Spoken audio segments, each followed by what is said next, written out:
Delhi to Vizag bike పార్సిల్లో part 2 ఇది. Parcel office దగ్గర ఎర్లీ మార్నింగ్ 3 అయితే అయిపోయింది. ఇంక స్టేక్ అని చెప్పి ట్రై చేశాను కానీ ఎక్కడ దొరకలేదు. మీద ఒక టేబుల్ ఉంటే ఒక 2 అవర్స్ అయితే పడుకున్నాను.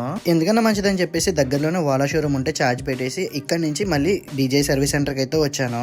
ఇంక ఇక్కడికి వచ్చేసరికి టైం అయితే 11 అవుతుంది. ఇంక ఇప్పుడు రేపు నైట్ కి తత్కాల్ టికెట్ ట్రై చేసి చూస్తాను. అవుతే మనం ట్రైన్ మీద వెళ్తాం, లేదంటే కనుక బై రోడే వెళ్తాము. అమ్మయ్య, రేపు నైట్ కి టికెట్ కన్ఫర్మ్ అయిపోయింది.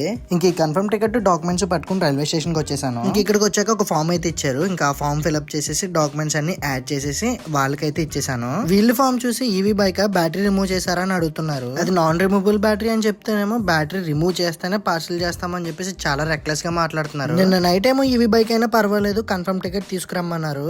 ఇప్పుడేమో కన్ఫర్మ్ టికెట్ తీసుకొస్తే బ్యాటరీ రిమూవ్ చేయమంటున్నారు. ఇంకా అలా నైట్ 11 వరకు రిక్వెస్ట్ చేసా. ఇంకా వీల్ సైడ్ నుంచి ఆలోచిస్తే పని అవుతుందని చెప్పేసి ఒక తేట పని చేసి బైక్ అయితే వీల్స్ అయితే పార్సల్ చేయించేసాను.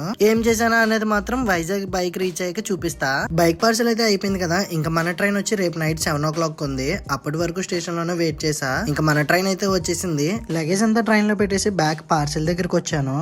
నిజంగా చాలా బాధగా అనిపించింది వీళ్ళు బైక్ ని ట్రైన్ లో ఎక్కించడం చూస్తే. సర్లే ఏదోలా ఎక్కించేసారని అనుకుంటేనేమో మొత్తం బాక్సులు, పెద్ద పెద్ద బాక్సులు అన్ని దీని మీదే పెట్టేశారు. ఇంకా ఢిల్లీ నుంచి 28 hours ట్రావెల్ చేసి నేనైతే వైజాగ్ సేఫ్ గా రీచ్ అయ్యాను. కానీ మన బండి సేఫ్ గా రీచ్ అయిందో లేదో మాత్రమే డౌట్. బైక్ ఇప్పుడైతే ఇవ్వనని చెప్పేసి అంటున్నారు. మార్నింగ్ 9 కి రమ్మంటున్నారు. చూద్దాం మార్నింగ్ 9 కి వచ్చి బైక్ సేఫ్ గా రీచ్ అయిందో లేదో అనేది.